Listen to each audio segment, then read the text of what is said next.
নমস্কার, আমি রামিজান আহমেদ। আজকে আমাদের আনন্দ সংবাদের আড্ডায় পেয়েছি পূর্বাশা দেবনাথ, যাকে আমরা বহু মেগাতে দেখেছি। কোন কোন মেগাতে দেখেছি সেগুলো তার মুখ থেকেই শুনবো এবং তার চরিত্রগুলো নিয়েও আলোচনা করবো। সম্প্রতি দেখো ওগো নিরুপমা, পিয়া, আর কি করে বলবো তোমায়, ওখানেও দেখেছি। আচ্ছা পূর্বাশা, আনন্দ সংবাদে মানে এই ব্যস্ততার মধ্যেও সময় দেওয়ার জন্য তোমাকে প্রথমেই অনেক ধন্যবাদ জানাচ্ছি। এবং সত্য সত্য তোমার দুটো মেগা শেষ হলো। একদমই তাই। থ্যাংক ইউ, কিন্তু আমি তোমাকে বলতে চাই, কারণ হচ্ছে তুমি এরকম একটা সুন্দর প্ল্যাটফর্মে আমাকে ডেকেছো, আমাকে ইনভাইট করেছো, এটা একটা বিশাল ব্যাপার, সো থ্যাংক ইউ। আর শেষ হলো বলতে হ্যাঁ, একসাথে অলমোস্ট কাছাকাছি সময় একসাথে দুটো মেগা, দুটো চরিত্র শেষ হলো। অগ্নিরূপমায় পিয়া বলে আর কেউ ডাকবে না, ঠিক একইভাবে কি করে বলবো তোমায় দেশানি বলে আর কেউ ডাকবে না। কিন্তু কি হয়, কিছু কিছু কাজ হয় যেগুলো খুব হৃদয়ের কাছে হয়, যেগুলো ভীষণ যেগুলোকে লালন করি আমরা অনেক দিন ধরে, মনের মণিকোঠায় ধরে রাখে যে চরিত্রগুলো। একদম। তার মধ্যে অগ্নিরূপমার পিয়া অন্যতম। দর্শকরা এত ভালোবেসেছেন, ওখানে আমার একটা পজিটিভ ক্যারেক্টার। এখানে আমি নিরুপমার সব থেকে প্রিয় বান্ধবী, যাকে ছাড়া নিরুপমার চলে না এবং যে নিরুপমাকে ছাড়া কিছু বোঝে না। হয় না, সে সেভিয়ার, ওর কিছু প্রবলেম হলো সেখানে পিয়াই চলে আসবে, পিয়াই ওকে বাঁচাবে, বা অলওয়েজ সাপোর্টের হাতটা সবসময় ধরে রাখবে। তো সেরকম একটা চরিত্র, একদম হার্ডকোর পজিটিভ ক্যারেক্টার। অনেক দিন পর করেছি, পরপর নেগেটিভ শেডের ক্যারেক্টার করতে করতে যখন অগ্নিরূপমার পিয়া পেলাম, তখন আমি একবারে বলেছি যে হ্যাঁ, আমি এটা করতে চাই।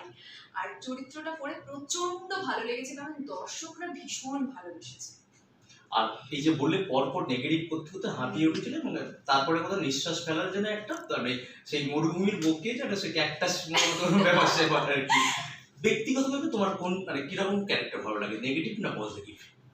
আমার ব্যক্তিগতভাবে এরকম কোনো চয়েস নেই, নেগেটিভ পজিটিভ। আমার কাছে চরিত্রটা যদি কিছু করতে পারি আমি, যেখানে আমার কিছু করার থাকবে, আলাদা করে ক্যারেক্টারটার একটা জায়গা থাকবে, স্পেস থাকবে, যে হ্যাঁ এই ক্যারেক্টারটা একটা সিগনিফিকেন্ট ক্যারেক্টার, কি বলতে চাইছে, কি করতে চাইছে, সবটা যেন স্পষ্ট হয় দর্শকের কাছে, এরকম একটা চরিত্র করতে চাই।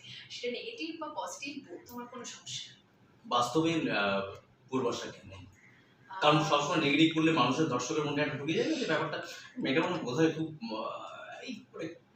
কুচুটে টাইপের বা কুটিল বা ব্যাপার স্যাপার আর কি। বাস্তবে তুমি কেমন? সেটা আমরা জানি তুমি কেমন, সেটা দর্শকদেরকে একটু বলো তুমি কেমন আর কি। বাস্তবে অ্যাকচুয়ালি কেমন বলাটা খুব কঠিন। আমি রাগও করি, আমি অভিমানও করি, আমি দুঃখও পাই, আবার সেরকম আমি হা হা করে হাসি, প্রচুর কথা বলি, হ্যাঁ প্রচুর টকিটিভ, ভীষণ কথা বলতে ভালোবাসি। তো সবটা মিলিয়ে আমি এরকমই। একটা মানুষের মধ্যে তো খারাপ ভালো সবটাই থাকে। আমি যদি বলি আমার পুরোটা খুব ভালো, সেটা খুব বোকা বোকা হবে। তো ডেফিনেটলি খারাপ ভালো সবটা মিলিয়ে যেমন মানুষ হয়, সেরকম একদম অত্যন্ত সাদামাটা সাধারণ মানুষ। That's it. সাদামাটা সাধারণ মানুষ। পূর্বাশা, তোমার একটু আগের দিকে ফিরে যাই, অভিনয়ের আশা। সেই অভিনয়ের আশাটা কি হয়েছিল, অনুপ্রেরণা, যেটা যে অভিনয়ের প্রতি যে হঠাৎ, এটা তো একটা অন্য জগৎ, এই জগৎটা তোমাকে কিভাবে টানলো? অ্যাকচুয়ালি আমার অভিনয় আশা বলতে, প্রথমে আমি একজন নৃত্যশিল্পী, ট্রেন ক্লাসিক্যাল ডান্সার। আচ্ছা। তো সেখান থেকে আমাকে সবসময় আমার গুরু, বা আমি যখন কোনো প্রতিযোগিতায় যেতাম, সেখানকার যারা জাজেস থাকতেন সবাই সবসময় বলতেন যে আমি ভীষণ এক্সপ্রেশন ভালো দিই, ভীষণ এক্সপ্রেসিভ। আমার স্টেপ, আমার পশ্চার যত না সুন্দর, তার থেকেও বেশি সুন্দর আমার ফেশিয়াল এক্সপ্রেশন। তো সেটা আমার মাথায় একটা সময় গিয়ে ক্লিক করে যে আমি এক্সপ্রেশন ভালো দিই, তাহলে আমি অভিনয়টা চেষ্টা করতে পারি। তাই সেখান থেকে থিয়েটার করা, থিয়েটার থেকে একদম সাদামাটা ভাবে আমি অডিশন দিয়ে, যেভাবে একদম থিয়েটার করা তুমি বালির মেয়ে, হাওড়ার বালির মেয়ে, আর সেখানে কি ওখানকার গ্রুপে থিয়েটার? হ্যাঁ, ওখানকার গ্রুপেও করেছি, কলকাতার দলেও করেছি, ফ্রিল্যান্সে থিয়েটার করেছি বেশ কিছুদিন। তারপর সেখান থেকে আমার মনে হলো যে আমি মেগা সিরিয়ালে ট্রাই করতে পারি। অনেকে বললেন। কোন গ্রুপে থিয়েটার করলে? আমি আইপিএ, আচ্ছা, তারপর হলো আমার সাজের বাতি, আচ্ছা, তারপর হলো নরোত্তম দার দল, আমাদের অ্যাক্টিং লাভার্স থিয়েটার। তো এরকম প্রচুর দল আছে যাদের সাথে আমি কাজ করেছি। তো সেটা করতে করতে আমাকে যখন সবাই বললো যে তুই কিন্তু চেষ্টা করতে পারিস, তো সেই সময় আমি অডিশন দিই। অডিশন দেওয়ার পর আমাকে প্রথম আমার সিরিয়াল কালার্স বাংলায়, রুদ্রাণী। রুদ্রাণী মানে প্রথম টেলিভিশনে অভিনয় রুদ্রাণী। কালার্স বাংলার সুরিন্দর ফিল্মস প্রযোজনা করেছিল সেই প্রজেক্টটা। সেটা কি অডিশনের মাধ্যমে যেরকম ওই প্রসেস? একদম সাধারণভাবে, কারণ আমার ইন্ডাস্ট্রিতে সেই অর্থে কেউ নেই, মানে আমার বন্ধু বান্ধব আত্মীয় পরিজন ফ্যামিলি কেউ নেই। তো সেখান থেকে আমার স্ট্রাগলটা ওরকমই একদম সাধারণভাবে শুরু হয়েছে, অডিশন দেওয়া, ডাক পাওয়া, সেখান থেকে আবার অডিশন দেওয়া, সিলেকশন হওয়া, লুক টেস্ট হওয়া, তারপর শুটিং। তো পুরো বিষয়টা যেরকমভাবে হয় সেখান থেকে আবার একটা একটা করে হতে হতে কিছু মানুষের সাথে পরিচয় হয়, সেভাবেই কাজ করে যাওয়া। তারপর কোন কোন মেগাতে অভিনয় করলে? মানে তুমি কিন্তু পর মেগাতেই কাজ করে গেছো। হ্যাঁ, রুদ্রাণী করেছি, তারপরে আমি কৃষ্ণবলি করেছি, আমি রানী রাসমণি করেছি, ধ্রুবতারা রিসেন্টলি শেষ হলো, মানে লিক হওয়ার আগে অব্দি আমার চরিত্রটা ছিল অনুরূপা। নেগেটিভ, মানে ওটা হচ্ছে প্রচন্ড নেগেটিভ, মানে যাকে তাকে মেরে ফেলতে পারে, যখন তখন মেরে ফেলতে পারে এরকম। বিজয়িনী করলাম, বিজয়িনী করলাম, কে আপন কে পর করলাম, জি অরিজিনালস এর একটা ছবি করলাম, মৃত্যুর পাড়ার মারাদোনা, আর একটা নেহালদার ডিরেকশনে ছদ্মবেশী সিনেমার শুটিং কমপ্লিট হয়েছে। হিরণ চট্টোপাধ্যায় মুখ্য চরিত্রে আছে। হ্যাঁ, তো ওটা তো মানে কমপ্লিট হয়ে গেছে প্রায়। হ্যাঁ, ওটা কি এবারে কি কোভিড সিচুয়েশনের জন্য অনেকটা ডিলে হচ্ছে, এবার বাকিটা ওনারাই বলতে পারবেন যে কি হবে না হবে, কারণ সেই বিষয়গুলো নিয়ে তো আমাদের সাথে খুব একটা আলোচনা হয় না। তবে যেটুকু শুনছি সেটা হচ্ছে যে পুরোটাই কোভিড সিচুয়েশনের জন্য ডিলে হয়ে গেছে। তুমি পরপর টেলিভিশনই করে যাচ্ছ, টেলিভিশন করার ফলে একটা হয় না যে অনেকক্ষণ একটা সময়টা এখানেই চলে যায়, এরপরে কোথায় ছবি বা ওয়েব সিরিজ করার সময় থাকে না, সেটার জন্য কি কোথাও একটা আক্ষেপ হয়? আক্ষেপ হয় না, কারণ যেহেতু আমার কাছে একটা ব্যাপার হচ্ছে যে রেগুলার কাজ করে যাওয়াটা ভীষণ ইম্পর্টেন্ট, আমাকে রোজ শুটিংয়ে যেতে হবে, এটা আমার ভালো লাগে, আর টেলিভিশনকে আমি ভালোবাসি। আর এরকম হয়েছে ডেট ক্ল্যাশ করায় কাজ করতে পারিনি, ছবি ছাড়তে হয়েছে, এটা হয়েছে, কিন্তু আমার পক্ষে আমি যে প্রজেক্টটা করছি সেটা ছেড়ে দিয়ে গিয়ে অন্য একটা প্রজেক্টে কাজ করাটা কিন্তু খুব ডিফিকাল্ট। আমি একটা মেগা করছি দীর্ঘদিন ধরে, 4-5 মাস হয়ে গেছে হয়তো, সেখান থেকে হঠাৎ করে সেটা ছেড়ে দিয়ে আমি গিয়ে আরেকটা ছবির জন্য সেটা ছেড়ে দেবো, সেটা আমার পক্ষে সেই ডিসিশনটা আমি নিতে পারিনি। আর ওয়েব সিরিজ করতে পারিনি, মানে তার কিছু কারণ আছে, মানে আমার অভিনেত্রী হিসেবে কিছুটা প্রতিবন্ধকতা আছে আমার নিজের দিক থেকে, আমার মনে হয়, কারণ আমার কিছু দৃশ্য নিয়ে সমস্যা ছিল, যে এই দৃশ্যে আমি অভিনয় করতে স্বতঃস্ফূর্তভাবে অভিনয়টা করতে পারবো না, এই পোশাকে আমার একটু সমস্যা আছে। এবার তার ফলে কি হয়, আমি যে চরিত্রটা স্বতঃস্ফূর্তভাবে করতে পারবোই না, সেই চরিত্রটা আমার মনে হয় আমি জাস্টিস করতে পারবো না সেই চরিত্রটার সঙ্গে, তাই সেই কাজটা আমি সেভাবে করতে চাই। মানে তোমার কি মনে হয় যে বাংলা ওয়েব সিরিজ মানে ভালগার ব্যাপারটা থাকবেই, মানে এটা যেন হয়ে এসেছে, কিন্তু মুম্বাইয়ের তো প্রচুর ওয়েব সিরিজ আছে, প্রচন্ড ভালো ভালো কন্টেন্টের সেখানে ওয়েব সিরিজ হচ্ছে, এটা মনে হয় কেন বাংলাতে এই ব্যাপারটাই যে হচ্ছে যে ওয়েব সিরিজ মানেই, এবং দর্শকের কোথাও যেন মনে ঢুকে গেছে যে ওয়েব সিরিজ মানে একটা, যে ওই ব্যাপারটা যেন আমাদের যে মানে যে সেক্স কমেডি বলো বা এই ধরনের ব্যাপারটাই তারা ওয়েব সিরিজে খুঁজতে চায়, কিন্তু অনেক তো ভালো ভালো কন্টেন্ট আছে। কি তোমার ব্যক্তিগতভাবে কি মনে হয় যে ওয়েব সিরিজে কেন এই কন্টেন্টগুলো কি প্রেফার করা হয় আর কি বাংলাতে বিশেষ করে, অথচ মুম্বাইতে অনেক ভালো ভালো বিভৎস ভালো ভালো কন্টেন্টের ওয়েব সিরিজ হচ্ছে। কিন্তু আমি এটাও মনে করি না যে বাংলায় যত ওয়েব সিরিজ হয় সবাই এটা নিয়েই কাজ করে, এটা খুবই ভুল ধারণা। আমার কাছে যে কটা ওয়েব সিরিজ, মানে দুটো রিসেন্টলি ভালো ভালো কাজ হচ্ছে, কিন্তু আগে মানে যে কটা আগে কাজ হয়েছে ম্যাক্সিমাম গুলোই কিন্তু আমরা এবার কি ওই ধরনের ওয়েব সিরিজ, কিন্তু আমার কাছে ওই চরিত্রটা এসেছে সেই মুহূর্তে আমি করতে পারি, কিন্তু তাই বলে এমন না যে আমি কোনোদিন ওয়েব সিরিজে কাজ করবো, নিশ্চয়ই কাজ করবো। হ্যাঁ, আমি যে চরিত্রটাকে ফুটিয়ে তুলতে পারবো, যে চরিত্রটা আমি স্বতঃস্ফূর্তভাবে করতে পারবো, আমি সেরকম একটা চরিত্রের অপেক্ষা করছি এইটা।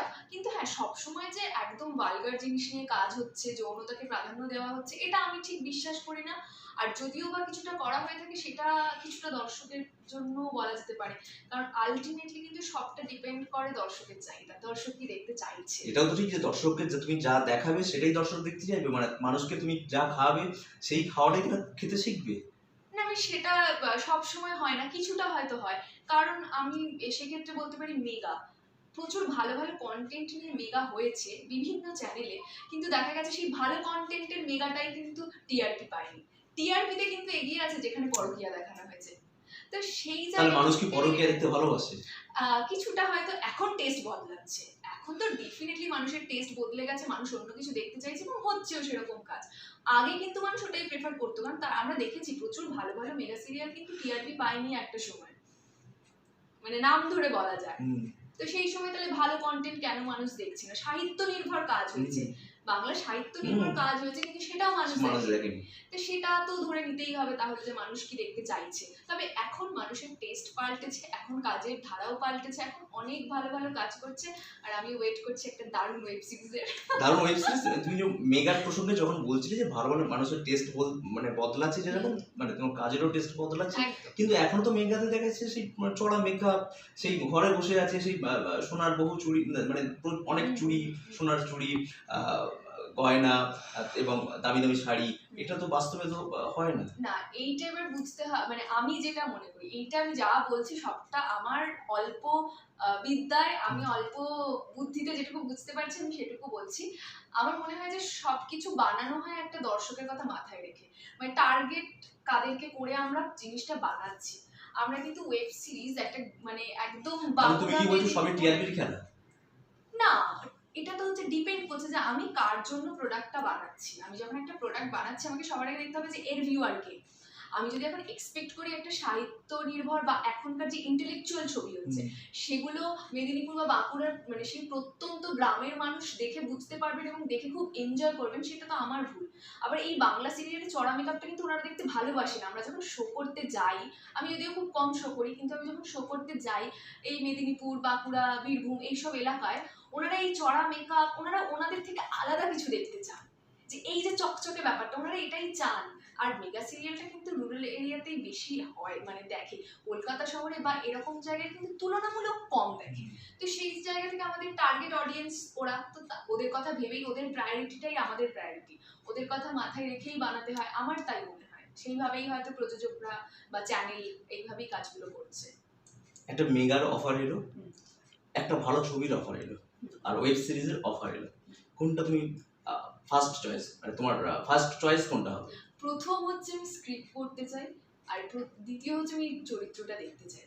আমি যদি একটা মানে মেগাতে আমি একটা খুব ইম্পর্টেন্ট ক্যারেক্টার পাই এবং ছবিতে যদি আমি একটা মোটামুটি চরিত্র পাই, আমি নিশ্চয়ই মেগাকেই বেছে নেবো। মানে তোমার কাছে চরিত্রটা স্ক্রিপ্টটা আসলে গল্পটা একদমই তাই, চরিত্র ভীষণভাবে ইম্পর্টেন্ট। আমার সবসময় একটা খিদে থাকে যে আমি এটা করতে চাই, এক্সপ্লোর করতে চাই, নতুন ক্যারেক্টার করতে চাই। আবার তো সেই জায়গা থেকে ডেফিনেটলি আমার কাছে চরিত্রটা অনেক বেশি ইম্পর্টেন্ট। সেটা যে কোনো মাধ্যম হতে পারে, কেন আমরা তো এমনিতেও আমরা দেখতেই পাই যত আমাদের সিনিয়র অ্যাক্টর অ্যাক্ট্রেসরা রয়েছেন আমাদের, তারাই তো আমাদের পথ দেখান। তারা কিন্তু একসঙ্গে যেরকম ওয়েব সিরিজ করছেন, তারা সিনেমাও করছেন, আবার একসঙ্গে মেগা সিরিয়ালও করছেন। সুতরাং আমার চরিত্র গল্প এটাই মূল হওয়া উচিত। একদমই তাই, এবং চরিত্রটাই মানুষকে তার ক্যারেক্টারটাই তাকে এগিয়ে নিয়ে যেতে সাহায্য করবে। পূর্বজ, তুমি তো থিয়েটার দিয়ে কাজ শুরু করেছো এবং থিয়েটারকে তুমি তো ভালোই বাসো, সবসময় বলো যে থিয়েটার তোমার মানে একটা পার্ট জীবনে। এখন থিয়েটার তো ধরো এই মুহূর্তে কোভিডের জন্য বন্ধ আছে, কি এখন কি কোনো গ্রুপের সাথে থিয়েটারের সাথে কি যুক্ত আছো? মানে আমি এই মুহূর্তে মানে কি কোভিড সিচুয়েশনের কথা বাদ দিলে বলছি, তার আগে পর্যন্ত না, মানে আমি থিয়েটারটা বন্ধ করতে এক প্রকার বাধ্যই হয়েছি, কারণ যবে থেকে আমি মেগা সিরিয়ালটা রেগুলার করা শুরু করি তখন থেকে ভীষণ রিহার্সালের টাইম পেতাম।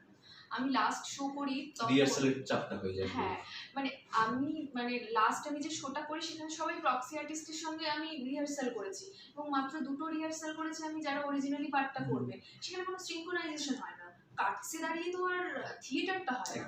এবার সেই জায়গা থেকে রিহার্সালটা যে কতটা ইম্পর্টেন্ট, এবং আমি যখন সিরিয়াল করতে গিয়ে সেটা এখনো বলতে পারছি না যে আমাকে ছাড়তে হবে, কারণ ওখানে অসম্ভব চাপ থাকে মেগা সিরিয়ালে যে আমাকে ছুটি দাও, এটা বলাটা বলতে গিয়ে মনে হয় যে কি করে বলবো, দেখতে তো পাচ্ছি চোখের সামনে এতগুলো সিন বাকি। তো সেই জায়গা থেকে আমি থিয়েটারটা থেকে এখন কিছুদিনের জন্য দূরে আছি, তবে অবশ্যই খুব তাড়াতাড়ি ফিরতে চাই, ভীষণ তাড়াতাড়ি। ভালো কোনো মানে ওখানে ভালো কোনো গল্প পেলে, ভালো কোনো চরিত্র পেলে একদম আবার ফিরবে আর কি, খুব তাড়াতাড়ি। আর এবার তোমার একটু ব্যক্তিগত প্রসঙ্গে আসি, পরিবারে কে কে আছে? মা, বাবা, দাদা। মা, বাবা, দাদা। তোমার জন্ম বড় হয়ে ওঠে হাওড়া। হাওড়ার কোথায়? বালিতে। Schooling college? স্কুলিং ওখানে, কিন্তু কলেজ আমার স্কুলিং কোন কলেজ, মানে কোন স্কুল ছিল? আমার ঘোষপাড়া নিশ্চিন্তা বালিকা বিদ্যাপীঠ। আচ্ছা, বাংলা মিডিয়ামে সরকারি স্কুলে আমি পড়েছি। আর কলেজ সুরেন্দ্রনাথ শিয়ালদা। সুরেন্দ্রনাথ শিয়ালদা, আর্টসের স্টুডেন্ট? হ্যাঁ, বাংলা অনার্স। যখন তুমি কথা প্রথমেই বলেছিলে মধ্যবিত্ত বাড়ির দিয়ে শুরু একদম। করলে কি, সেখান থেকে যখন অভিনয়ে আসছো বাড়ি থেকে কতটা সাপোর্ট পেয়েছিলে? মানে 100% বললে কম হবে, 200% বললে বোধহয় ভালো হবে, বা তার বেশি যদি হয় সেটা। কারণ আমি ছোটবেলা থেকে যেহেতু বলেছি আগেই, তুমি মানে আমাকে ডান্স বাড়ি থেকে করতেই আর কি। নাচ, গান, যোগাসন সবকিছুতে ভর্তি মানে করা কি বাড়িতে হয়েছে। একটা কালচারাল পরিবেশ ছিল? ভীষণ। মানে মা বাবা কোন প্রফেশনে আছে? মা আবৃত্তি করেন, আচ্ছা। মানে মা হোম মেকার কিন্তু আচ্ছা। আবৃত্তি করেন, তার সঙ্গে সঙ্গে বিজনেসও চালান। তো সবটাই, এবং বাবা তো রিটায়ার্ড এখন। তো সেই বাবা জায়গা গভর্নমেন্ট জব থেকে করতেন। হুম আচ্ছা। তো সেই জায়গা থেকে যেটা হয়েছে যে বাবা মা সবসময় চেয়েছে যে আমরা সবকিছুতে ভর্তি করে দিলাম, এবার ও কোনটা বেছে নেবে সেটা ওর দায়িত্ব। এবার সেখান থেকে আমি নাচটা বেছে নিয়েছিলাম, গানটা যেমন হয়নি, কারণ সব ভোর মানে পরিবার থেকে পাঁচটায় সাপোর্টটা ছিলই আর কি। প্রচন্ড প্রচন্ড অলওয়েজ, মানে সব সময়। প্রেম ও বিয়ে? প্রেমে আঘাত, ধোকা, ছ্যাঁকা, আচ্ছা। আর তাই আর বিয়ে নিয়ে ভাবছি না। প্রেমের আঘাত এক জায়গাতে পেয়েছো, তো প্রেম তো বহু মানে জীবনে তো বহু অফার তো এসছে তোমার জীবনে এবং এখনো আসছে, সেটা আসাটা স্বাভাবিক। মানে সুন্দরীদের বহু অফার আসবে, সেটা তো স্বাভাবিক। ছাকা খেয়েছো তো কি হয়েছে, অন্য জায়গায় তো বরফ লেগে ঠান্ডা হয়ে যেতে পারো। হ্যাঁ, হতেই পারে, মানে আমার কাছে প্রেমের কোনো ডেফিনেশন নেই, মানে হুটহাট হয়ে যেতে পারে, মানে হয় না, আমার কাছে কোনো সংজ্ঞা নেই। মানে অনেকের থাকে না যে আমি যদি প্রেম করি এরকম ছেলে চাই, আমার এরকম কোনো সংজ্ঞা নেই। আর আমি জানি না যে কিরকম হঠাৎ করে কাউকে আমি ভালোবেসে ফেলতে পারি, মানে সেই জন্য আমি জাস্ট অপেক্ষা করা ছাড়া আমার কাছে কোনো অপশন নেই। যখন কাউকে দেখবো যে ভালো লেগে গেছে, পড়ে গেছি, তখন আমি বলে দেবো যে হ্যাঁ। আর তাহলে বিশেষ কোনো ক্রাইটেরিয়া নেই যে এরকম ছেলে কোনো এরকম হতে হবে? ক্রাইটেরিয়া নেই, শুধু আমাকে দেখে বুঝতে হবে যে আমি প্রেমে পড়েছি, দ্যাটস ইট। আর ইন্ডাস্ট্রি কোনো তিক্ত অভিজ্ঞতা? না, অ্যাজ সাচ কারোর সাথে কোনো, মানে আমার আসলে আমি একটা জিনিসে বিশ্বাসী, মানে এটা আমি মানুষ থেকে শেখে, দেখে শেখে, অভিজ্ঞতা থেকে বোঝে। তো আমি আমার অভিজ্ঞতা থেকে একটা জিনিসই বুঝেছি যে ইন্ডাস্ট্রিতে শত্রু বন্ধু কোনোটাই খুব একটা হয় না।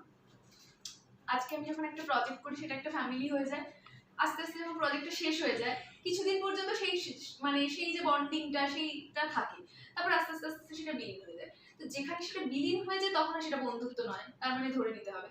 তাই কারোর সাথে বন্ধুত্বও যেমন হয় না, কারোর সাথে শত্রুতাও হয় না। আজকে হয়তো একজনের সাথে খুব কথা কাটাকাটি হলো, কালকে আমি সেই ফোন করে বলবো যে তোকে লাগবে চলে আয়। তো বন্ধু, তাহলে ইন্ডাস্ট্রির বন্ধুও তোমার নেই? না বন্ধু বলবো না, আমাদের কলিগস আছে, আমরা একসাথে কাজ করি, সহযোদ্ধা, সহকর্মী, সবটাই। কিন্তু বন্ধু যেটা আমার কাছে, বন্ধুত্বের সংজ্ঞাটা অন্যরকম, তো সেই বন্ধুত্বটা ডেফিনেটলি নেই। আর পূর্বাশা, ঘরোয়া পূর্বাশা কতটা?